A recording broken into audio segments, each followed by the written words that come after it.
Krásný den, dámy a pánové.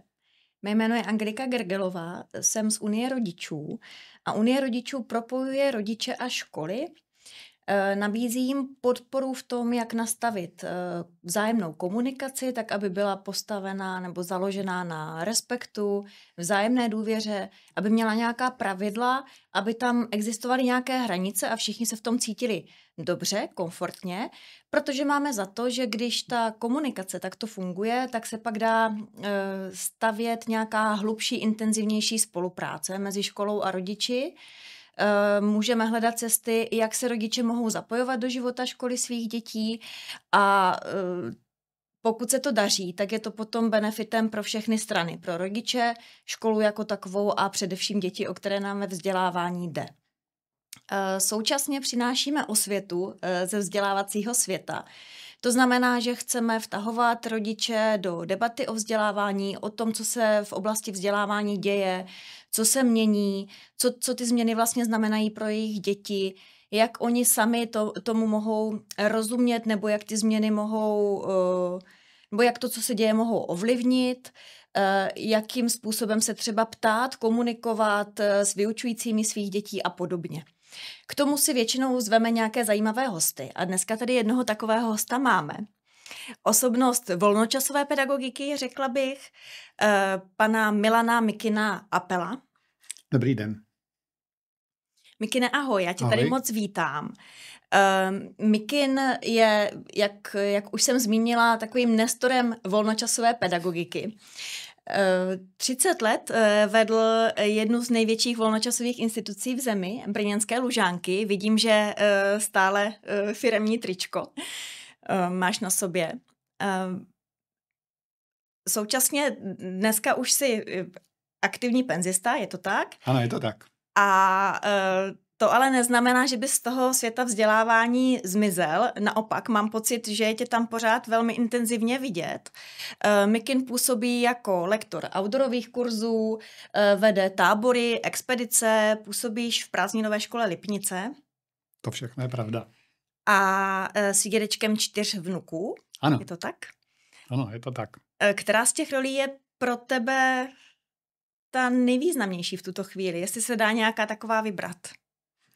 No, ono vlastně je to tak, že nejhezčí na tom je to prolínání a ovlivňování vzájemné. Já si myslím, že v těch jednotlivých rolích z každé si něco beru pro ty ostatní a že se nějak doplňují a je to dobré jak z hlediska mojí nějaké hygieny, tak i z hlediska té inspirace.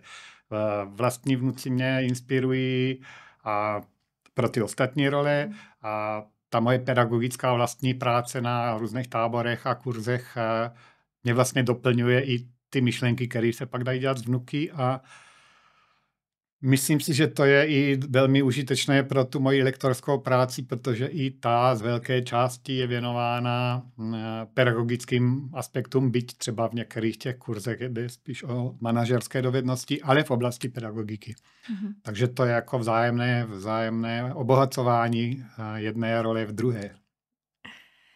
No, my se spolu dneska máme bavit o tom, jak vypadá dobré učení, jak vypadá smysluplné učení. Možná diváci teď ještě přemýšlejí nad tím, proč vlastně to spojujeme s volnočasovou pedagogikou a za mě je to jako hrozně důležité vlastně podívat se na to, jak to volnočasové vzdělávání nebo vůbec náš volný čas přispívá k nějakému našemu rozvoji, k učení. Tak možná by mě zajímalo, když se podíváš zpátky na prázdniny, co jsi o prázdninách naučil? Jo, já na to hnedka odpovím, ale vlastně, když začala mluvit o tom, že možná diváci přemýšlí, tak jsem si myslel, že směřuješ k tomu, proč zrovna já. A to přemýšlí oprávněně, protože já vlastně nejsem moc pedagog. A já jsem původním povoláním zemědělský inženýr, jsem inseminátor prasnic a vlastně prostřednictvím toho, že jsem kdysi vedl oddíl a pak okolo toho roku 89 jsem si dodělal pedagogické vzdělání na vysoký zemědělský, tak jsem se najednou ocitl ve světě profesionálního volnočasového vzdělávání, které se teda nemenovalo, teda se tomu říkalo jako volnočasové aktivity. Takže to je jako první taková věc, že vlastně troufalí, abych já tady vykládal něco o vzdělávání, když nejsou jako kovaný pedagog moc. Ale ta otázka pak směřovala k tomu, proč zájmové vzdělávání, a ono je to podle mého tak, že je velmi užitečné pro rozvoj znalostí, dovedností a kompetencí těch dětí, a že o prázdninách to není tak, že teď mají volno a nemusí se učit. Oni se mnozí o prázdninách naučí ty důležité věci pro život a naučí se je velmi efektivně a já bych řekl skoro až jakože lehčej, než když je to organizované nějakou institucí. Cokoliv tady dneska budu říkat, tak rozhodně není nic proti škole jako institucím a vzděláváním ve školách. Jenom si prostě myslím, a vlastně je to i trošku občas vždycky na začátku prázdnin popuzuje, že říkáme dětem i jako veřejní činitelé mnohdy a i třeba učitelé a vlastně i rodiče, tak teď si oddechneš od učení, máš 2 měsíce před sebou volna, protože to tak prostě není. A já jsem sice nevěděl přesně, o čem se budeme bavit, ale než jsem šel tady k tomuhle rozhovoru, tak jsem před časem si na své sociální sítě pověsil takovou anketku mezi svýma kamarádama, není to žádný reprezentativní vzorek, aby se zeptali svých dětí od 5 do 15 let, co se jako o prázdninách naučili. Co jsi dozvěděl? No, a 2 věci takové. Za prvé si myslím, že ta moje bublina taky není úplně jako vzorek populace, že odpovědělo poměrně hodně rodičů a že odpovídali opravdu tím, na co jim odpověděli ty jejich děti, ne jako svýma názorama, i když to samozřejmě tam bylo taky, ale že hodně psali o tom, co se naučili za dovednosti. Jo. A naučil se rozdělávat oheň, naučil se projít sám lesem a nebát se, naučili se prostě takové nějaké věci, ale jenom někteří z nich, to, co já třeba se osobně domnívám, že je mnohem důležitější, že se naučili opravdu i nějaké, že se posunuli někam v takových jako kompetencích, že prostě se naučili třeba, někdo nám psal, péči o prarodiče, že třeba se věnovali babičce, která je prostě starší už a má nějaký neduhy a tak. A takže to dítě se o ní třeba 14 dní staralo. A to je věc, která třeba pro život mě přijde ve společnosti nesmírně důležitá věc, nějaké mezigenerační takovéhle záležitosti. Takže dozvěděl jsem se, že to je strašně pestrý a že pro život jsou důležité věci. A přijde mně, že to učení je efektivnější právě proto, že je jako dobrovolný, je moc jako silný slovo, že to staví do protikladu té škole. Ale oni se vlastně ty děcka tam učí v té chvíli to, po čem touží se naučit. Jo. A to jak třeba na táboře, tak třeba u těch prarodičů, babičky, u dědečka třeba na venkově, když někam jedou. A nebo ale i když jsou jenom tak sami doma a lítají s dětskama po venku. Já třeba si myslím, že to je věc, která dneska dost chybí. Když si vzpomenu na vlastní dětství, tak my jsme část prázdnin trávili na táboře, což je podle mého názoru naprosto nedoceněný zdroj učení. A část jako u těch prarodičů, babičky, u dědečka, třeba někde i mimo to místo, kde bydlíme s rodiči. A část prostě lítáním po venku. Jo. A to je zrovna možná ta část, která je dneska asi nejméně, nebo nejvíc zanedbaná, nebo prostě neodehrává se tak moc. A tam se totiž ty děcka možná neučí žádné znalosti, ale učí se tam sociálním dovednostem, učí se tam být v partě, učí se tam být užitečný těm ostatním, učí se tam třeba i trpělivosti, učí se tam i nějakým tím, že ty děcka, který se tam hrajou, jsou třeba různě starý, mají různý handicapy a tak učí se být i třeba tolerantní a nebo prostě obecně všem možným sociálním kompetencím. A to jako je věc, která se blbě učí při vyučování klasickém ve škole. Jo.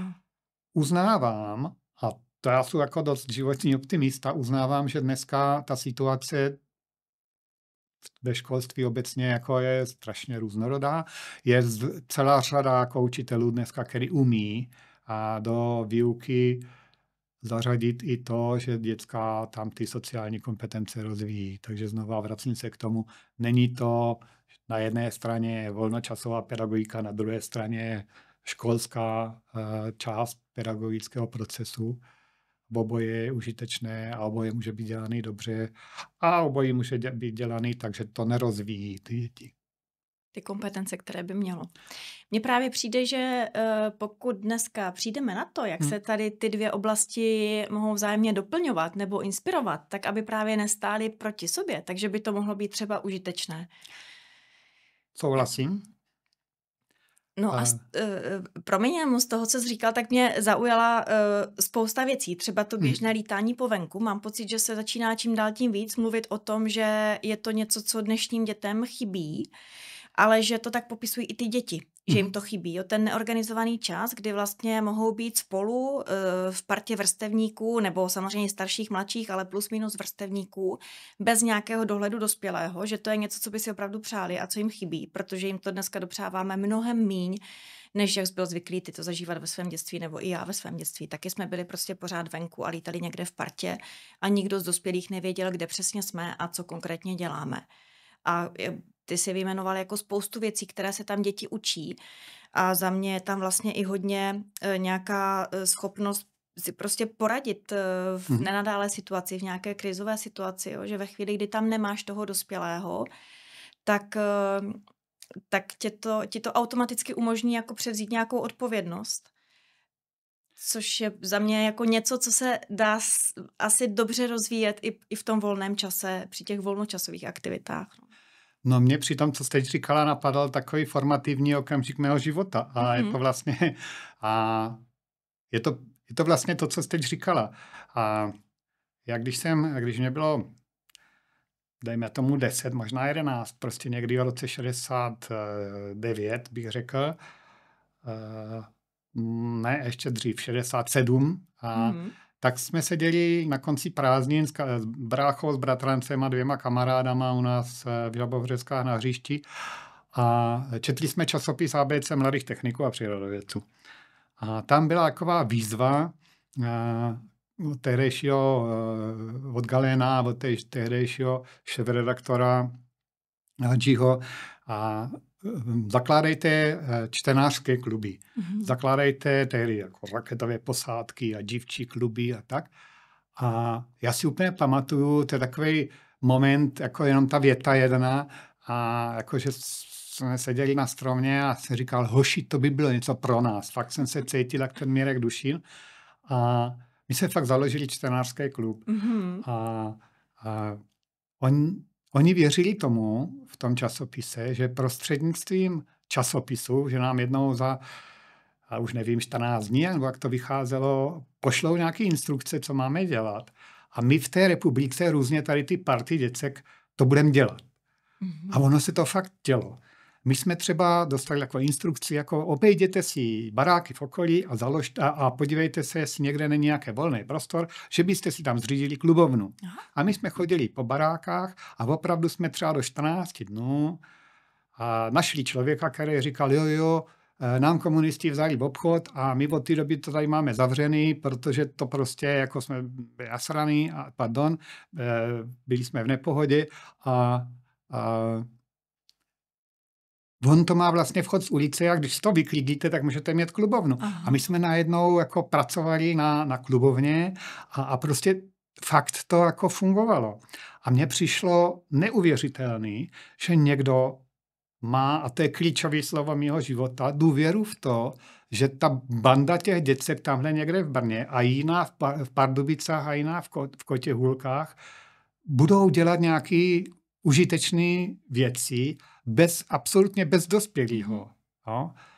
A já jsem vlastně když jsem o tom už teda před lety přemýšlel, proč dělám vlastně to, co dělám, tak ta cesta byla klikatá, ale ten základ je na tom stromě. Já jsem potom poznal třeba 2 roky, že může existovat nějaké dospělé, které jako věří, že my na to máme. Tak jak jsi to říkala, protože tím, že jsme neměli nad sebou žádný dozor, tak my jsme sami museli jako přemýšlet o tom, jestli to, co děláme, je ještě pořád jako bezpečný a jestli je to dobře a prostě mít nějaký korektiv v sobě. A to je prostě tak krásný, že při všech těch mých dalších činnostech v oddíle, což jako jsme moc nezmínili, ale já jsem hlavně teda vedl víc než 30 let oddíl, který do dneška existuje, má 52letou historii, tak tam taky jako necháváme těm dětskám hodně příležitostí k tomu, aby nesli sami zodpovědnost za své konání. Pak v Lužánkách vlastně i ten můj vztah k těm mým kolegům byl hodně daný na bázi důvěry, že to, co oni dělají, činí jako podle nejlepšího svého svědomí a díky tomu myslím si, že my jsme jako instituce, jako Lužánky středisko volného času jsme se dostali jako hodně daleko díky tomu, že ti lidi uvěřili tomu, že mohou. A úplně stejně to podle mého u těch dětí, když získají přesvědčení, že jako je to fakt hodně na nich, tak to je přece jako věc, kterou pro život, která jim bude jako užitečná. Mně byla. To mi přijde, že jsme tady jako pojmenovali takovou klíčovou ingredienci nějakého toho koktejlu, jo? Když se podíváme na to, jak umožnit dětem dobré učení, nebo jak jim umožnit, aby se rozvíjeli, posouvali, tak že vlastně ta důvěra je zásadní, aby to bylo možné. Nebo z toho, co slyším, tak mi to takhle jako vyplývá, nebo to na mě tak působí, že kdyby tam ta důvěra nebyla, ať už u toho tvého zážitku, jo, nějakého jako budování klubovny, nebo dneska, nevím, na táboře, nebo i ve škole, pokud tam ta důvěra není, tak to dítě to cítí, že jo? Ještě taková věc vlastně s tou důvěrou související, že jako je důležitá svoboda volby. A vlastně někdy se dětská třeba o prázdninách naučí něco, co brali ve škole. Jenom se to rozdíl je v tom, že oni se to naučí ve chvíli, kdy touží potom to pochopit. Učí se to v tom momentě, kdy narazí na nějaký problém, který potřebují posunout někam. A naučí se to, protože aby to mohli udělat, tak potřebují to někde, a dneska informace jsou tak dostupné, že to není problém. Jo? Když na táboře něco děláme, tak to dělají lidi, kteří to nedělali. Vystavíme kamna, v životě to nikdo nedělal, ale dá se to vygooglit. Jak to udělat tak, aby táborový kamna táhli? To sice není úplně o dětskách, je to o vedoucích, ale to jsou vlastně taky mladí lidi, kteří jsou ještě v procesu učení a nikdo z nich není kamnař. Jsou to naprosto nejrůznější profese. Ale informace prostě jsou a ty děcka si je najdou. Ale když se probírá to též ve škole proto, že to teď přišlo na řadu a těm dětskám nedává moc smysl, proč by se to měli učit, protože jako to vlastně nepotřebují v té dané chvíli pro svůj další život, tak je to jenom o tom, že se to musí naučit ve smyslu, nechci jako používat slova, které mají nějakou konotaci, ale vlastně nadrtit. Jo. Aby to prostě u zkoušky byli schopni zreprodukovat. A to vlastně není učení. To si neosvojili. To jenom zaslechli a reprodukovali. A ty prázdniny, a teda nejen prázdniny, ale i dobrý vyučování, může mít ten aspekt, že děcka si přicházejí na to, co se chcou učit. Já mám fakt okolo sebe několik jako velmi, nebo hodně výborných a inspirativních učitelů, kteří takhle učí celoročně, kterým ty děcka si sami vlastně přicházejí na to, kterým směrem se chtějí rozvíjet. No. Trošku problém je, že se tomu říká alternativní školství, přestože z mýho pohledu by to mělo být jako mainstreamový, protože tak to učení funguje. A to není proto, že si to Mikin myslí, ale protože to tak prostě objektivně vyzkoumaný je.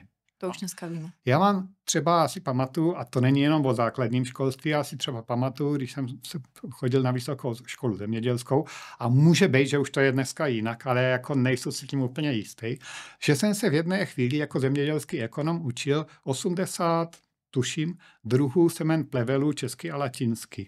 A já jsem měl z toho jedničku, byl jsem asi pyšnej, uměl jsem to tady v tu středu. Třeba jsem si pamatoval, že kapsela Burza Pastoris, kokoška pastuší tobolka, má ten pytlík, ve kterým jsou ty semínka, takový v rohu jako fialový. Aha. To je jako dovednost, která kdykoliv jindy než u zkoušky v tom konkrétním kabinetu, v té konkrétní sbírce je úplně nepoužitelná. Mhm. Z nás 80 ekonomů velmi pravděpodobně nikdo z nás už další týden a pak celý život tuto dovednost nepotřeboval. My jsme se to neučili. Já z té doby mám jenom tu kapselu. Nic jiného bych nepoznal. Protože jsem neměl žádnou motivaci a to jsem byl vlastně dospělý člověk. Jak mají ty děcka se učit něco o přemyslu oráčí, když jim to nezapadá do žádného kontextu? Proč jako máme vědět, když se narodil a jaké má zásluhy? Když to jako všude je napsané, když to budu potřebovat. Mm-hmm.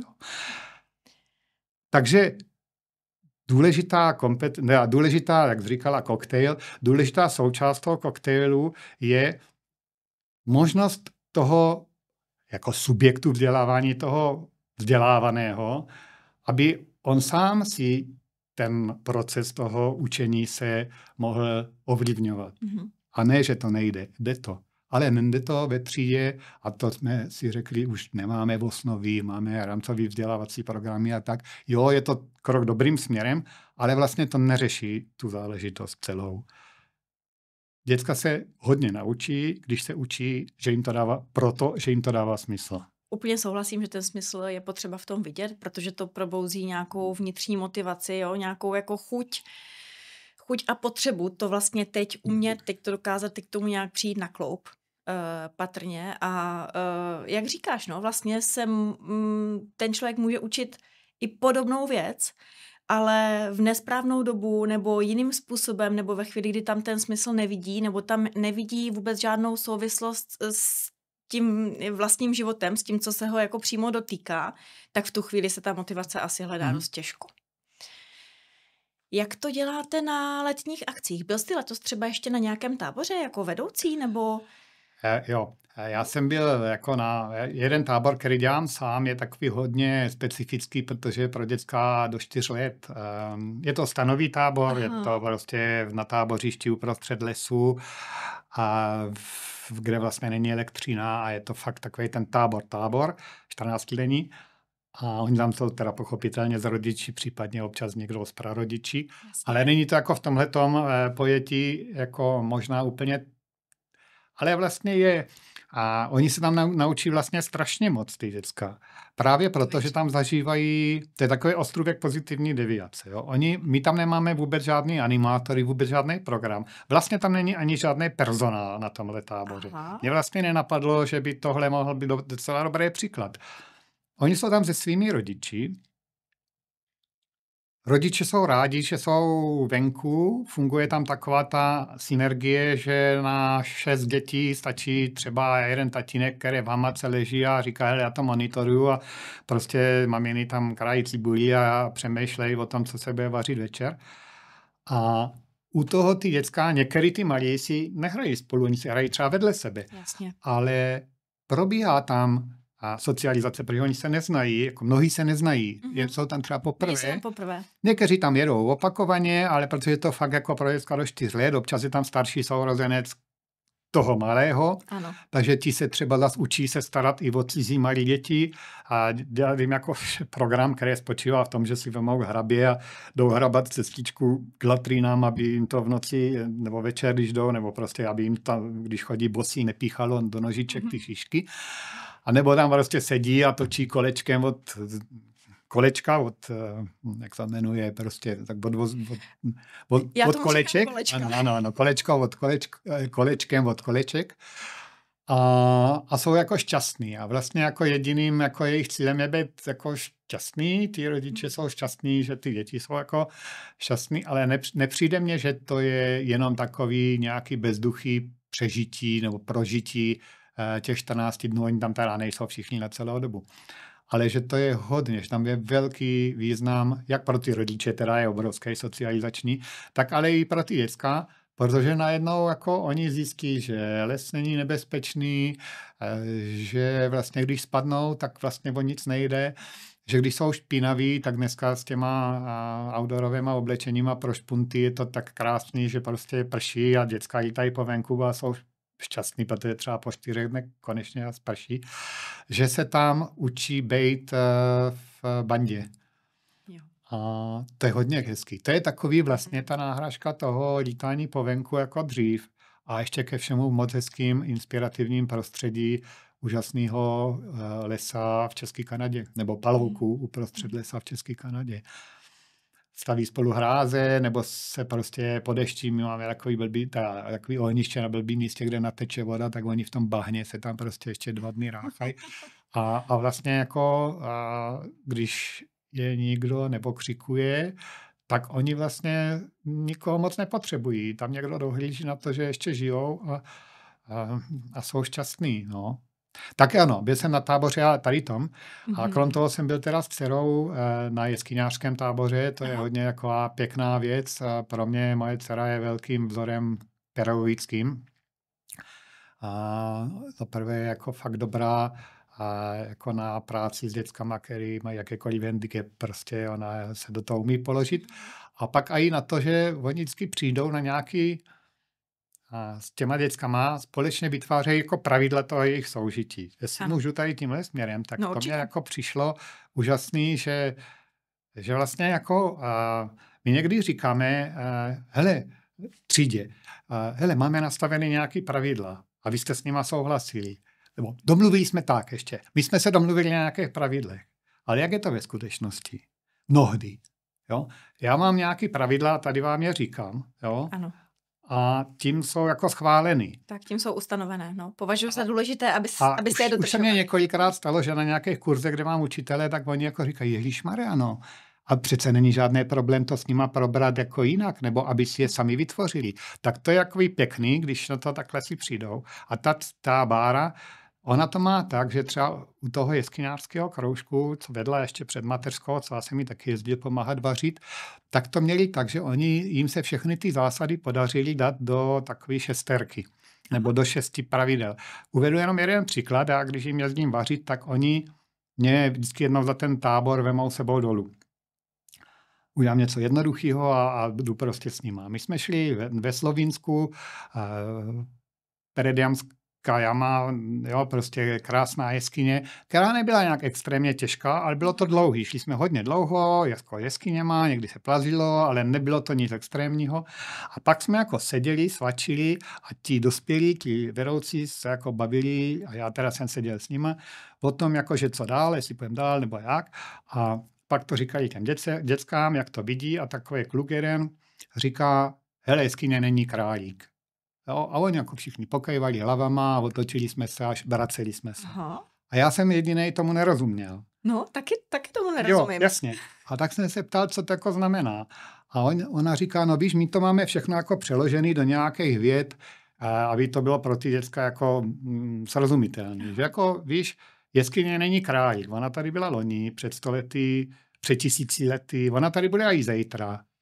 Že jeskyňář není ten, kdo dojde daleko, ale kdo se jako ve zdraví vrátí. Mm-hmm. Ale ten kluk vlastně nemusel říkat, bolí mě nožičky nebo nohy, jo, nebo já se už jako necítím. Nebo... On řekl tu větu a všichni chápali, že prostě to je přece jako věc, na které jsme domluvení. Mm-hmm. Je to signál, kterým on dává najevo něco. Jasné. A mi se to strašně líbilo. Mm-hmm.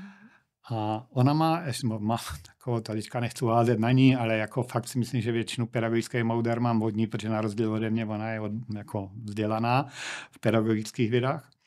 Že třeba, to je takový příklad, když přijede na Vinkovskou návěs ráno autobus, tak z něj vystoupí dojíždějící děti a jdou do školy. Přejdou přes náměstí, kde jezdí auta v obou směrech a je to v pohodě. A v poledne je paní učitelka vede naproti do školní jídelny. A každý den je to riziková záležitost, protože potřebují přejít přes tu silnici, kde jezdí auta v obou směrech. Protože ty děcka mají vypnuto. Ona je vede paní učitelka. Oni v té chvíli necítí zodpovědnost za svý chování. A když zase pak po vyučování jdou dom, tak už to zase jako je tak jak ráno. A ta myšlenka ty Báry je, že když jde učitel s dětskama na školním výletě přes nějaké nebezpečné místo, tak říká děcka pozor, tady to nebezpečný a počká tam, než všichni přejdou, protože za ně odpovídá.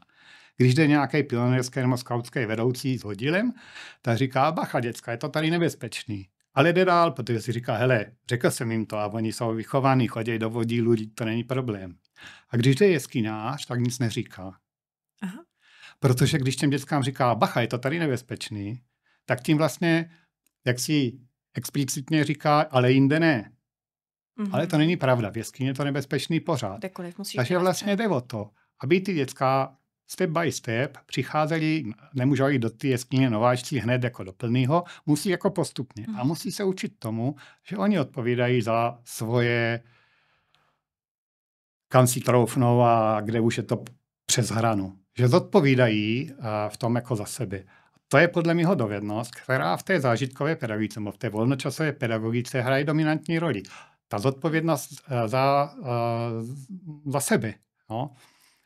A to se zase vracím do toho ABčka a do toho čtenářského klubu. Ta důvěra toho vedoucího, že ty děcka to mají tak už uspořádaný. Ano, můžeme jít zase o level vejš, můžeme jít do něčeho náročnějšího, protože oni už si budou hlídat. To, aby se jim nic nestalo. Protože za to sami odpovídají. A pro život je to podle mého nesmírně důležitý, protože to podle mého trošku eliminuje i takový ty naříkače spoluobčany naše některý, kterým je všechno furt špatně. To je strašný tady. Silnice není spravená. Jo? Je to tankodrom. To je strašný. Tady to rozkopaný, jak to spravujou tu silnicu, proč to dělají teď. Víš, jako nejseš spokojená nikdy. Jasně. Ale zároveň je za to vždycky zodpovědný někdo jiný. Ano. Že jo, je ale něco špatně. Když se naučíme jako být sebevědomými lidmi, a tak dokážeme podle mého soudu a i odhadnout to, že to, co někdo dělá, to nedělá jako, aby nás naštval. Že to dělá, protože on za to odpovídá, někde něco jako učinil. No. Jasně. Mně to, co říkáš, přijde hrozně silné a přemýšlím, jak se tohle dá... Jak se to dá vnést teda třeba i do těch škol, do toho formálního vzdělávání? Jestli tam něco, co tomu fakt brání, což je teda skutečná zodpovědnost těch pedagogů, vyučujících za to, aby se dětem opravdu jako nic nestalo. Ale to tak mají i ti volnočasoví pedagogové, že jo? Takže kde je ta odlišnost, nebo kde je teda ten moment, že v tom volnočasu se postupně tohle děti učí a ve škole třeba tolik ne, byť jako je potřeba říct, a ty to zmiňuješ, že ve spoustě škol ano, jo, že je spousta vyučujících a škol celých, které prostě se ty děti opravdu snaží vést k tomu, aby přebírali zodpovědnost nejen za to, co a jak se učí, ale jako za sebe, vlastně za ten život. No.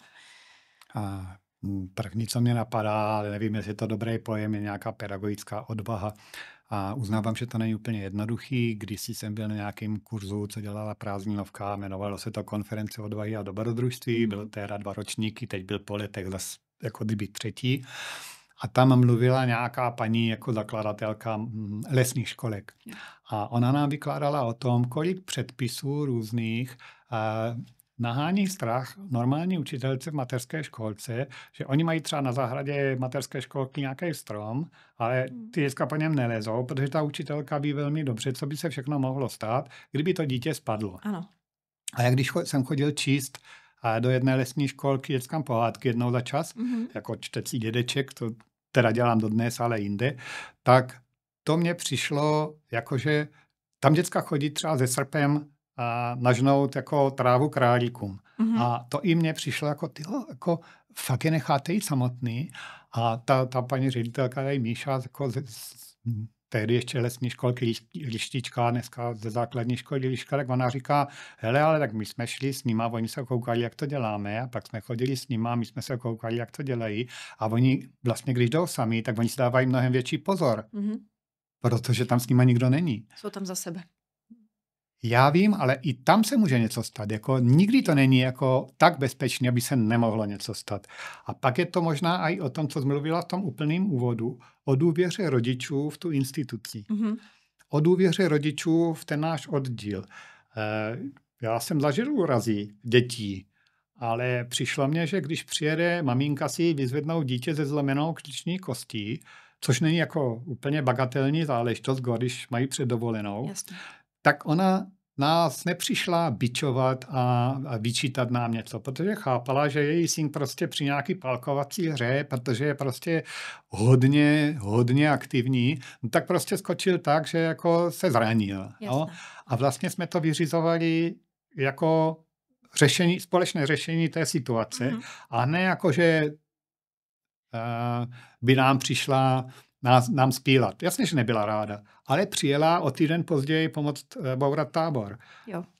Rozumíš? Protože důvěřovala nám, že všechno, co děláme, směřuje k tomu, aby to pro ty děcka bylo jako pro rozvojový rozvíjející, aby to pro ně bylo užitečný, hezký, aby měli z toho zážitky, aby tam cítili to kamarádství, tu lásku, tu něhu, to všechno.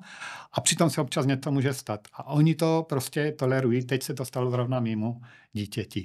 A takže i ta důvěra mezi všema těma participantama, mezi rodiči, školou, nebo tady tohletou institucí a tím dítětem, musí panovat nějaká bazální důvěra, že to ty ostatní strany dělají všechno v nejlepším úmyslu. To je hodně důležité. Promiň. Ne, chtěla jsem jenom doplnit, že díky tomu se nastavuje nějaký vztah. Jo, že, a když tam ten vztah je, tak si umím představit, že i ty těžké věci se dají prostě řešit s nás, než když tam ten vztah není, nebo jako když tam není ten vztah nastavený nějak pozitivně, právě třeba nestojí na důvěře. No. Já nejsem žádný reformátor školství, takže jako pardon, já tady občas říkám nějaké věci, které mohou popudit třeba učitelský stav, ale jako bych se do té situace nerad stavěl, protože to tak vlastně není. Ale některé formáty, používané ve škole, jako formát třídní schůzka, je třeba věc, která asi má nějaké opodstatnění, ale to je tak nešťastný formát, že prostě rodiče si sednou do lavic a teďka ten učitel jim říká, jak prostě jsou ty problémy v té škole, takhle přece jako zaměstnavatel nebudeš řešit nikdy jako svoje problémy. Jistě. Nebo já nevím, když jsem dělal 30 let ředitele v těch Lužánkách, tak pro mě bylo strašně důležitý, a omlouvám se, že skáču od tématu k tématu, ale pro mě bylo strašně důležité, aby ty lidi, který berem nově, tak vlastně jedna z nejdůležitějších kompetencí byla schopnost kooperace, byla schopnost týmové práce. Ta práce je extrémně závislá na spolupráci mezi lidma. Velmi výjimečně někdo, kdo prostě pracuje sám, přijde, odvede si kroužek a jde domů. Ale my jsme závislí i na těch nepedagogických pracovníkách, na těch recepčních, na těch uklízečkách, na ekonomech. Bez nich to prostě jako nefunguje. Ale i ty pedagogové navzájem prostě jsou různě provázaný. Ale já když si jako uvědomím, tak já jsem se až na vysoké, já jsem jednou přemýšlel, co mě dala vysoká škola, vzhledem k tomu, že dělám něco úplně jiného, než jsem vystudoval. Jo? A vysoká škola mě dala jako, nevím, jestli 2 nebo 3 jako hodně důležité věci. Ta první jako, ta byla jako v dobrým v tom, že jsem se naučil a neúctě k autoritám, protože někteří ti učitelé sami říkali, hele, tohle jako je ve skriptech, jo? Ale už je to zastaralý a já vám teďka říkám, jak to vidím já. Jo? To bylo vlastně poprvé, ale to, o čem teďka chci mluvit, já jsem až na vysoké škole přišel na to, že vlastně spolupráce není trestná. Celý základní a střední školství jsem žil v tom módu, tohle není z tvý hlavy, to jako dopsal od Jiříka. No jestli jako já mám někoho, kdo něco neumí, tak považuji za obrovskou kompetenci, že je schopný si ty informace zehnat od někoho, kdo to umí líp. Naučit se to od toho, kdo sedí vedle třeba. Ale jakože to je vlastně jako takový to a skupina B a ne, abyste opisovali a tak testuje se jako vlastně jenom vědomosti, ale vlastně vůbec ne schopnost implementace. Ale v životě ty vědomosti dneska jsou úplně k ničemu. My vůbec netušíme, čím budou děcka, který dneska chodí do školy, nebo k nám teda do volnočasových kroužků, jaké bude jejich povolání za těch 12 let třeba, až vyštudujou všechny ty školy, nebo 10 let a i kdyby. Vemte si, co bylo před 10 lety a co dneska už jako neplatí. Který profese jako byly a teď ne. A ještě ke všemu je ten vývoj dynamický, vstupuje do toho umělá inteligence. Fůra věcí, které dneska jako jsou pro nás standardní, tak možná nebudou za těch 15 let potřeba. Vůbec nebudou existovat jako profese a budou existovat jiný. Takže vlastně, co my těm dětskám v jakémkoliv vzdělávání, a i v tom našem zájmovém, a i v tom formálním, co my jim můžeme předat? Podle mého to nejsou vědomosti. Ani jako nějaký, jako do praxe převedení nějaké dovednosti. Ale vzorce chování. To, jak přistupují k řešení problému. To, jak komunikují, a to nejenom já jako s těma žákama, ale jak když oni vidí, jak komunikují třeba na školní výletě s kolegyní, nebo já nevím, někde zažijou třeba s náma, když jezdí, jak třeba komunikují se svou ženou. Jo? To jsou všechno věci, které oni si v těch hlavách ukládají, my jsme pro mnohé z nich velký vzorem. A to je výbava, která je pro ně jako podle mého užitečná. Nechci být jako prorokem, já vlastně vůbec nevím, jak se to bude vyvíjet, ale kdo ví, jestli za těch 15 let vůbec bude potřeba škola v té podobě, jak ji máme dnes. Jestli ta instituce, protože je fakt jako desetiletí pořád stejná, jestli jako to bude to důležité místo pro to vzdělávání. Protože dřív, ještě za mě, to bylo jednoznačně tak, že vlastně ten učitel byl jako nositel těch informací. Všech těch mouder. Ale ono to tak dneska úplně není. Nejde jen o to, že to není těžký si najít třeba na internetu nebo prostě prostřednictvím umělé inteligence. Ale někdy učitel učí děti v některém oboru a oni jsou v tom oboru dál než on. Jo, to se stává. No. Jo. A to ale jako vlastně není špatně. Akorát to pro některé z nich je vnímáno jako ohrožení. A to není dobře. A to třeba si myslím, že v tom zájmovém vzdělávání tak jako úplně není. A ještě když jsme si říkali, jak se to může obohacovat navzájem, tak mám takový pěkný příklad toho, jak vlastně to školské, ta pedagogika běžná, ta mainstreamová, ta prostě ta velká pedagogika, jak může pozitivně ovlivňovat to zájmové vzdělávání, protože to tak není, jako že od nás by se měli učit ti učitelé, to tak není. Navzájem by se to mělo ovlivňovat. Tak já třeba si říkám, jestli je dneska ještě prostě udržitelný, jak to říct, a tábor. To máš nějakou představu, jak vypadá tábor. Jo. Teď prostě stany a jsou tam nějaké družiny a je celotáborová hra a nějaké bodování a tak. A ve všech těch foglarovkách vždycky je jako, že prostě jelení v téhle etapě byli nejlepší, tak mají 5 bodů a bobři byli jako za nima, mají 4 body a to a teď jako celý ten děj je o tom, že jako ty bobři nakonec ty jeleny jako a vůbec předběhli. A vůbec tam nikdo neřeší, že někdo byl 5. A představ si, že jako děcko jede na tábor a je v nějaké družině a oni jsou od druhého dne poslední. A celý 3 týdny se to s nima tahne. Třeba proto, že mají Vildu, který oni jako pomalej a oni na něho furt čekají. A ty děcka by možná byli hodní ocenění, že jsou sociálně dobří a že se starají o toho kluka. Ale oni jsou poslední, furt jsou poslední. Jakou oni mají motivaci pro to hrát, být v pohodě na tom táboře a tak. Přitom pedagogika, ta velká, umí řešit tuhle záležitost. Vlastně děcka se nemusí srovnávat mezi sebou navzájem a to jak jednotlivci, tak třeba ty družiny. Jo?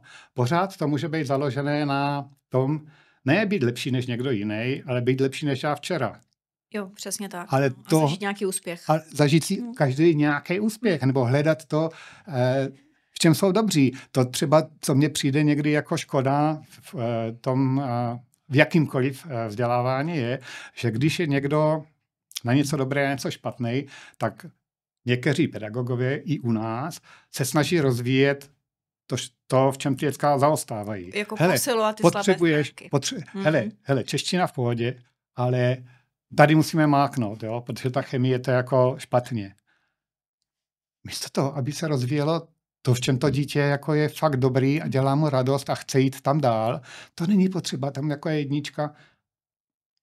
Tak ano, chápu, že ve škole to má nějaké asi opodstatnění, ale u nás to opodstatnění rozhodně nemá. Mhm. A není důvod rozvíjet v těch dětskách to, aby byli ve všem tak nějak jako skoro dobří, ale aby zažili úspěch. Jestli je nějaké poslání těch pedagogů volného času nebo nás, co děláme ve volném čase s dětma, tak je, aby každý dítě jako zažilo úspěch. Já si teda osobně myslím, že to je i poslání učitelů. Jo, to já jsem o tom přesvědčená a myslím si, že se to čím dál tím víc do těch škol propisuje. Je to tak, jak říkáš. Jo, ano, že tak. Opravdu je to tam čím dál tím víc vidět a zároveň mi ale přijde, že ten volný čas má v tomto jako výhodu. Má. Nebo to mě zajímá, jakou si myslíš, že v tom má výhodu. Přemýšlím, možná právě není tak svázaný. Jo? Není právě svázaný tím, že je tam jako potřeba, ať už je to teda skutečně nutné, anebo to tak vnímá ten pedagog, dostat to dítě na nějakou úroveň ve všech oblastech, ale že fakt jako to má být podle mě o tom, aby si to dítě našlo to, co ho těší, to, co ho baví, to, co mu dělá radost, to, v čem teda je dobré a v čem se chce a může rozvíjet a v tom ho podpořit. A jako mám dojem, že to se fakt dělá v tom volném čase líp, protože tam není takový tlak na, řekněme, výkon v těch dalších oblastech, jo? Tak jak jsi to vlastně popsal. Ale přesto si myslím, že i školy se tady v tom smyslu dneska proměňují. A neumím říct, kolik jich je, jaký je podíl těch, které už se posouvají tím směrem, že jako nezviditelňují to, co tomu dítěti nejde, ale naopak ho podporují v tom, co mu jde a to je to, jako na co dávají nějaký důraz nebo tomu dávají nějaký kredit. Jo, máš pravdu, já s tím úplně souhlasím a vlastně nějak se pohybuju i tady v tom oblasti toho formálního vzdělávání, byť jako jenom prostřednictvím třeba toho Eduinu a setkávání se zajímavými, inspirativníma lidma. Člověk, když na takovou akci jede, tak má pocit, že to je prostě už super, protože to takhle všichni berou. Je to bohužel tak, ale že vlastně ty věci, co tady se o nich bavíme, už se ví jenom za mě a ten posun je pomalej. Jo. A každý rok další generace dětí přichází do něčeho, co zaostává za rozvojem poznání.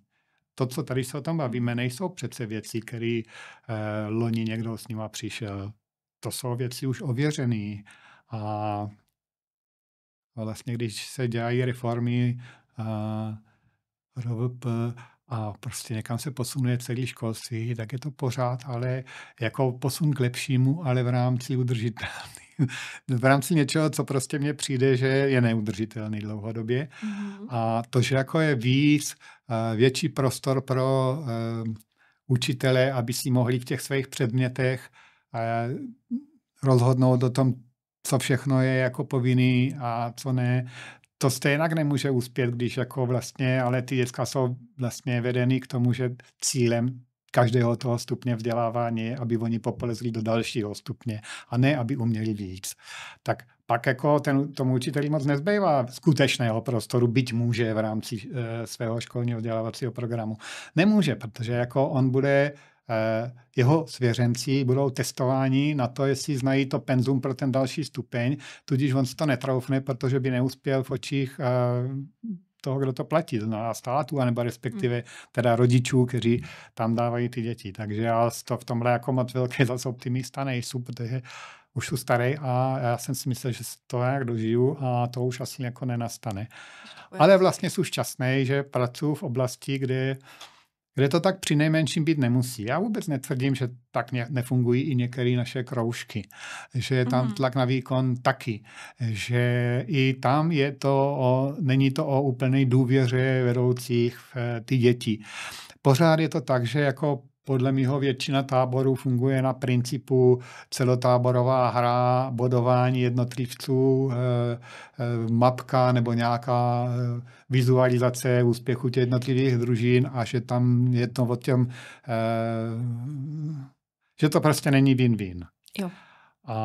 A to ale není jako věc, která je úplně nová jako v pedagogice. No a to mě jako mrzí, protože u nás my nemusíme.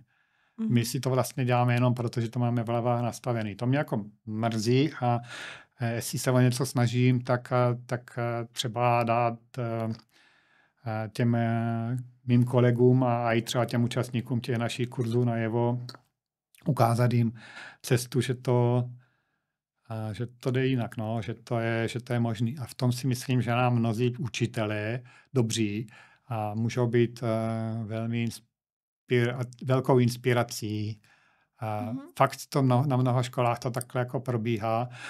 I třeba ještě jedno takový téma je jako práce s chybou, což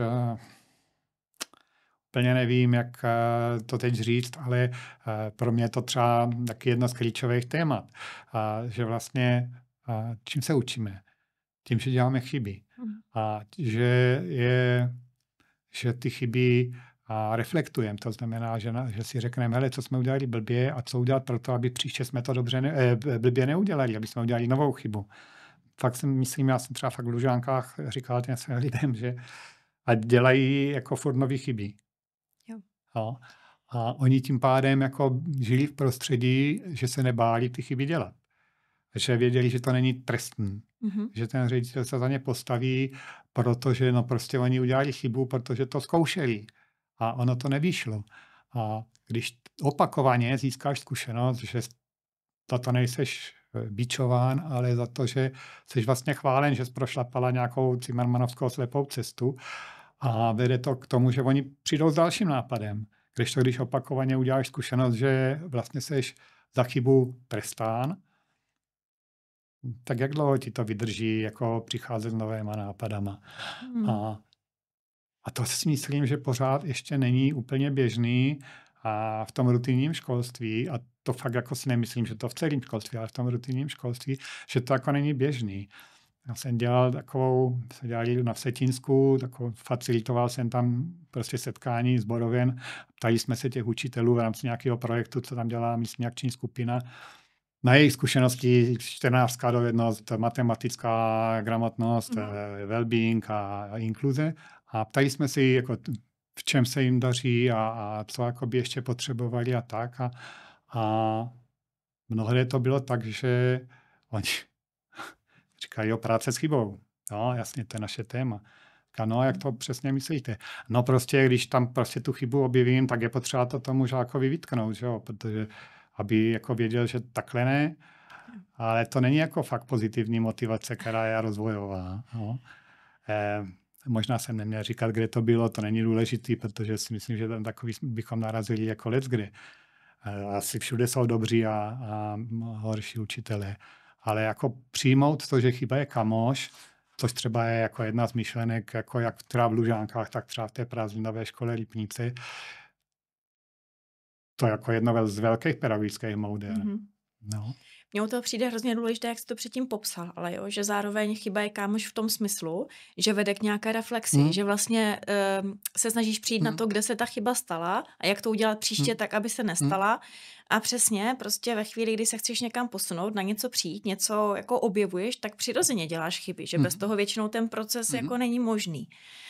No a je to teda velké téma a tady souhlasím, že aspoň teda z mé zkušenosti, z našich zkušeností, když se dostáváme do škol, tak samozřejmě už se ten přístup jako k chybám mění, ale tady je ta změna teda opravdu asi pomalá. No, ono je to i v použitých metodách, protože jako nevíme si ve výbavě běžného absolventa pedagogické fakulty, jako existuje slovo reflexe, zpětná vazba.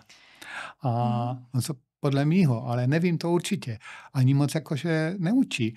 A já teda to nechci jako nějak úplně generalizovat, ale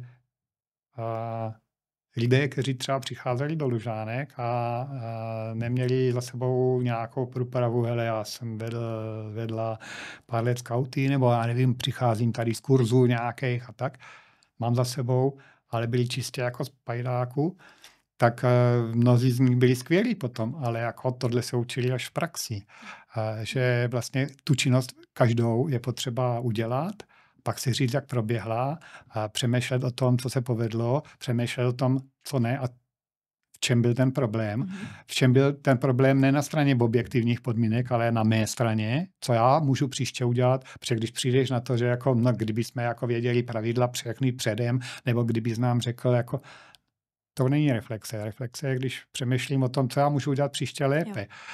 Zase zodpovědnost jako za to, co dělám. A to ale je jako úplně podle mého bazální pedagogická metoda. Dokonce si myslím, že bez ní jako úplně dobrý vzdělávání jako nemůže být, protože na tom je vlastně z mého pohledu postavený to učení. Tak kde je tato metoda ve výbavě pedagogů? A to dokonce nejen těch mých vrstevníků, už moc není, ale třeba prostě i relativně mladých. Jako já moc jako na ní nevidím tak často.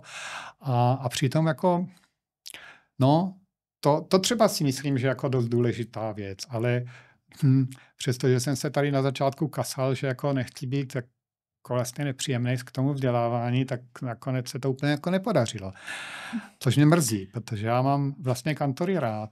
Vlastně ty mý lidi a v Lužánkách i v Prázdninovce jsou mnozí jako kantoři. No zároveň máš kolem sebe okruh fakt těch inspirativních. To je zároveň bublina, do které se dostávám já skrz práci. Jo? Je to skupina fakt těch inspirativních lidí, pedagogů, kteří se vzdělávají, rozvíjejí, dělají to jako s láskou, opravdu to dělají s tím obrovským jako zápalem, chtějí ty děti prostě provést tím vzděláváním tak, aby to pro ty děti bylo smysluplné, užitečné. Ale je to nějaká bublina. Já v tom vidím naději. Jo? Já tam vidím jako naději pro tu změnu, protože se opravdu mění kultura škol, že se tam proměňují ty vztahy, že zase z pozice samozřejmě člověka, který je tady za Unii rodičů, takže se daří opravdu i ta spolupráce mezi školou a rodiči na mnoha místech jako výborně. Jo? Sbíráme inspirativní příklady. I ty třídní schůzky už naštěstí na mnoha místech vypadají jinak, než tak, jak jsi popsal. Že je jako opravdu spousta míst, kde se to daří, ale mě totiž v tom, jak jsi ty mluvil, tak mě zaujalo, že jsi říkal, že ta změna je podle tebe pomalá, nebo ten jako vývoj je pomalý. A mně na tom přijde ještě smutné, že je to hrozně jako různorodé. Že je to škola od školy, místo od místa, region od regionu, že v tom vlastně fakt máme problém. A že ty děti vůbec nemají často, ani děti, ani rodiče, nemají vůbec často jako možnost si zvolit nebo nějak ovlivnit, jo, jak zrovna ta jejich škola bude vypadat, do jaké školy že se dostanou a jaká tam bude ta kvalita a jako kde ta škola bude na cestě, kterou ty tady třeba popisuješ. No. Já si taky myslím, že děcka v Horní Dolní mají stejný nárok na kvalitní vzdělávání a jako děcka v Brně nebo prostě ve velkých městech. A není to pravda, no. A není to proti venkovským školám, naopak. A třeba když beru střediska volného času, tak teď jako s Českou školní inspekcí jsem viděl docela hodně středisek v malých městech a klobouk dolů před některýma je to trochu jiná pedagogika než třeba v Lužánkách, co se týká podmínek a někteří jsou jako úžasný a jsou to zapadlí vlastenci a fakt si jich velmi, velmi, velmi vážím. Ale já mám ještě jednu myšlenku, jestli můžu, mě napadla, a to je jako nebát se nepedagogů. Třeba v Prázdninovce vlastně ty kurzy dělají lidi, kteří se tam propracují, přestože jeli někam jako účastníci, pak někdo je jako navrhne, že by mohli být elevové, oni jako jsou pak v té organizaci, jedou na nějaký kurz jako součást toho týmu jako elevové, pak si udělají třeba instruktorský kurz a tak, ale působí někdy na děcka, někdy na dospělí, to je jedno, ale prostě děláme nějaké kurzy s lidma, kteří přicházejí ze života.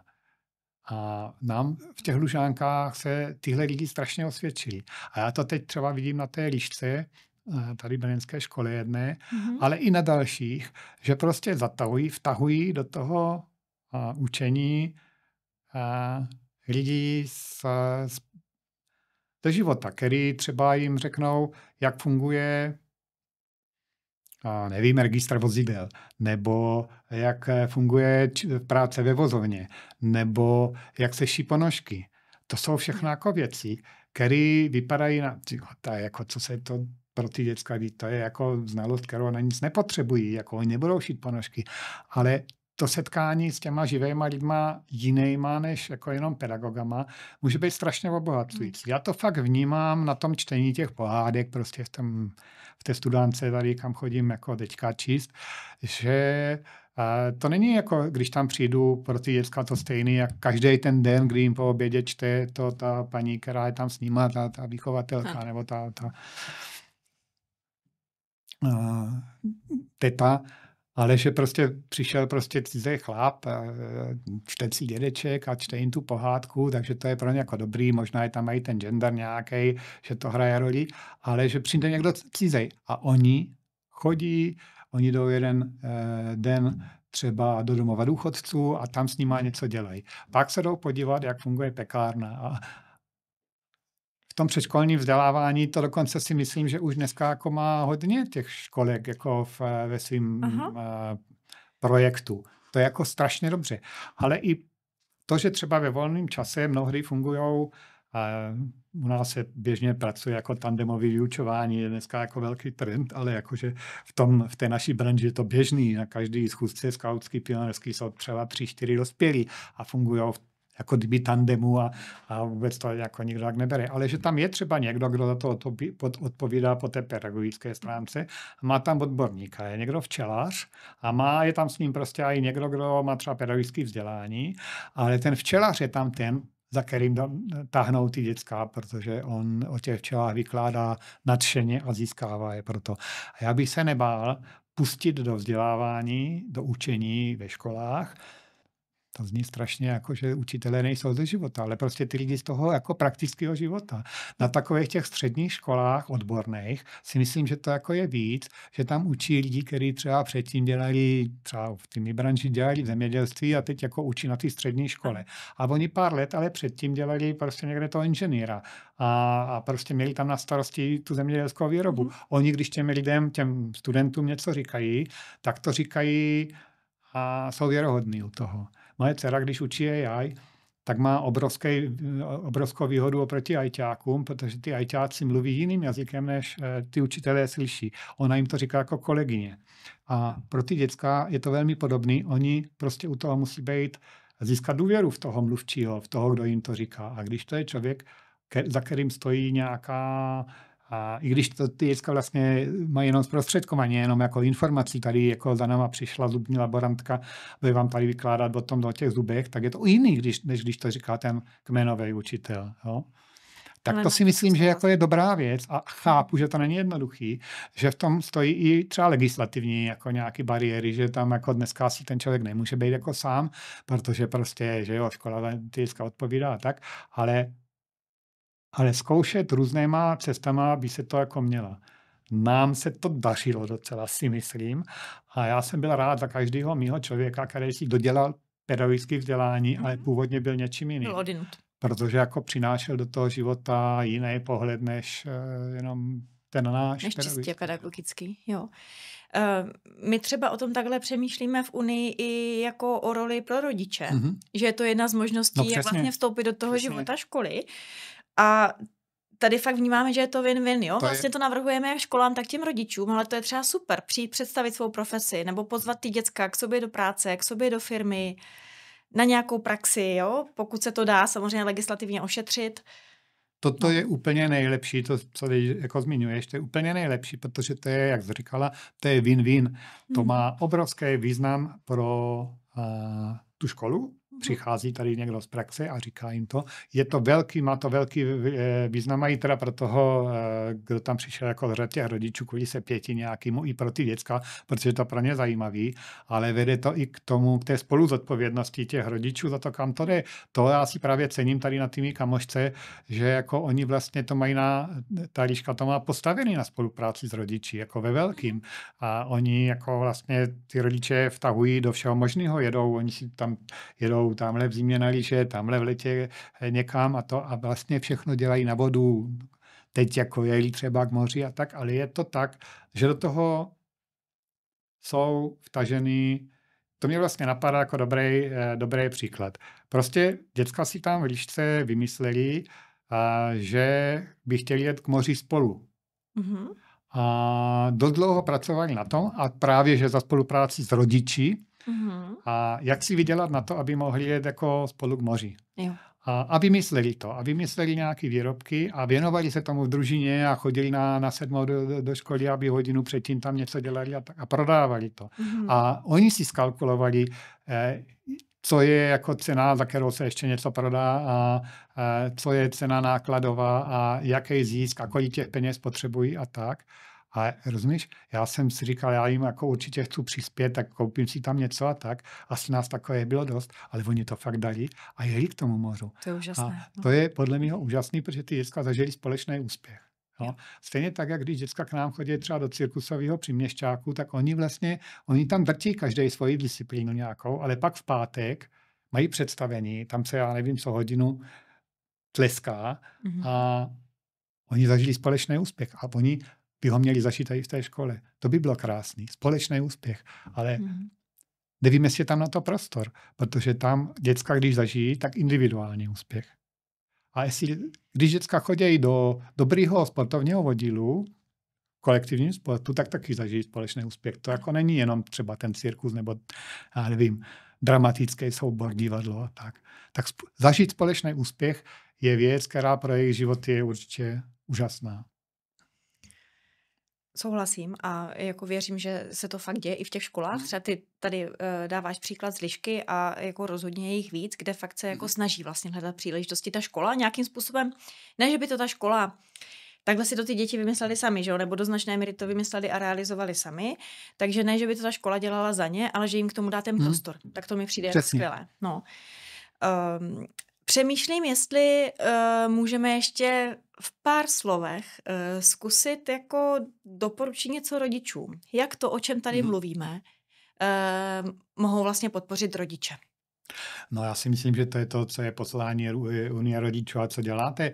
Prostě zajímat se, kam vzdělávání jejich dětí v té konkrétní škole, kam chodí, kam se hrne, protože si myslím, že to nemá cenu čekat, až by nějaký problém, tak je potřeba jít bojovat s tou školou, ale abych to mohl pozitivně ovlivňovat od začátku. Mně se to kecá v Brně. V Brně jako mají rodiče dost možností si tu školu i třeba vybrat. Je to tak. Jako mám kamaráda, který dneska jako vede soukromou školu v Brně a předtím dělal ředitele jako normální základky jako v malé obci. A on říká, hele, já jsem tam měl taky dobrou komunitu těch rodičů a fůru věci jsme dělali dobře, ale když ty rodiče nemají možnost volby a třeba jim nevyhovuje to, jak my to děláme, tak jako já jsem to nemohl už ustát, jako já jsem musel vyhovět jako všem. A to je těžké. Je to těžká role a každý není spasitel, takže jako pak najde jednodušší cestu, rozjet si to vzdělávání, tu školu, tak jak on tomu věří, tam, kde na to najde tu klientelu a zároveň, když ví, že prostě má okolo sebe jiné školy, protože žádná škola, ani Montessori, ani Waldorf, ani nic, není jako úplně univerzální pro všechny. I ty lesní školky a pak třeba tady ta lesní škola, to není cesta pro každého. Jo? Takže já moc nemám jako radu, jak konkrétně, ale obecně, když to řeknu, tak zajímat se o to, co se v té škole dělá a pozitivně to ovlivňovat. Úplně od startu. Získat si informace, než to dítě do té školy jde, pokud má možnost výběru. Říkat si, jak to je, protože kdo je jako zákazníkem té školy? Klientem je to dítě, ale zákazníkem je ten rodič. Byť to platí stát. Nebo stát. No jo, ale jako nelze očekávat od státu, aby se choval jako zákazník. To, ale to si dokonce nemyslím ani, že existuje v jiných jako školských systémech. Ne, to stejně ne. No. Takže jako z mýho pohledu je zákazníkem ten rodič, protože on rozhoduje o tom, jestli to dítě dá jinam, nebo nedá, nebo prostě jak se to vybere. Teď mluvím o základním školství, možná o mateřském předškolním vzdělávání. Takže si myslím, že, a to má být teda odpověď na tvoji otázku a brát to jako každou jinou službu a starat se o to, jestli jsou spokojený s ní, anebo nejsou a dělat všechno pro to, možná nejen jako proti jiným službám, nejen až si něco koupím, ale než si to koupím, tak být aktivní u toho a vlastně možná i nabízet ruku. Jo. říkat, hele, já jsem tady, kdybyste něco potřebovali, já jsem třeba strašně dobrý na... Jo. A to je dobrý krok k tomu, aby v případě jakýchkoliv dalších nezhod, třeba nesouladu a tak, aby ta řeč se hledala společně. Myslím si, že rodiče můžou v tomhle udělat ten první krok. To mi přijde jako krásný, pozitivní v podstatě závěr, protože jo, je tam nějaká naděje v to, že ten rodič teda může hrát nějakou aktivní roli, ale zároveň to není tak, že by pro tu školu byl ohrožením, nebo že by té škole třeba vstupoval do něčeho, do čeho nemá, nebo do čeho ona nechce. My, když se bavíme se školama, s těmi pedagogickými týmy i s rodiči, tak se vlastně bavíme o nějakém nastavení hranic, o vymezení si těch kompetencí, ale přesně i o tom, co říkáš, vlastně být aktivní ve smyslu zajímám se, řeším, co se v té škole děje, propojuju se třeba s ostatními rodiči a nabízím nějakou podporu. Vlastně jdu s tím, co umím a co té škole nabízím, aby to ona nevnímala jako zátěž, ale jako nějakou teda podporu, řekněme nějakou úlevu, protože někdy narážíme na to, že školy mají obavu, jo? Že rodiče přijdou se spoustou úkolů, jako my chceme to a to, vy to zajistěte. Tak se vlastně snažíme obě ty strany uklidňovat ve smyslu, že to není o tom, aby rodiče úkolovali školu, ale aby teda společně hledali tu optimální cestu, jak se rodiče na životě té školy vlastně mohou podílet, ale tak, aby to bylo benefitem i pro tu školu. No. Tak jako důležité je, aby to nebyl boj. Jo, rozhodně. A když je něco ve formě boje, tak to má nějakého vítěze a nějakého poraženého. A každý poražený si pamatuje, že prohrál. A to je špatně. A má to v hlavě. A ta strategie win-win, ale jako fakt je přece známá věc a znamená ne jako hledat kompromis, ale hledat společné řešení. Společné řešení fakt není kompromis. Společné řešení je, že říkám, hele, já to vidím takhle, ty to vidíš takhle, pojďme společně hledat východisko. A na téhle bázi se pak dobře řeší i velmi vážné problémy. Ve chvíli, kdy to je jako boj a když si přijde stěžovat a ten učitel mu nezbyde nic jiného, než ustoupit, protože ředitelka řekla, tak si to pamatuje, to není dobře. I kdyby ten učitel byl svatý, tak to prostě není dobře, protože má v hlavě to, mě porazili. Jo. A to nechcem. My chceme, aby ty strany spolupracovaly. Jednoznačně. Nemůžeme očekávat od rodičovské veřejnosti, jsou tak strašně osvícení všichni, jo. Takže bychom to měli dělat my, jako nabízet, pojďme se o tom bavit jako nekonfrontačně. To není jednoduchý, ale jde to. A je čím dál víc příkladů, kde to funguje a já jsem za to strašně rád. Mikine, já moc děkuju. Rádo se stalo. A hezký večer. Krásný večer i tobě a věřím, že se zase potkáme při nějaké podobné příležitosti. Budu se těšit.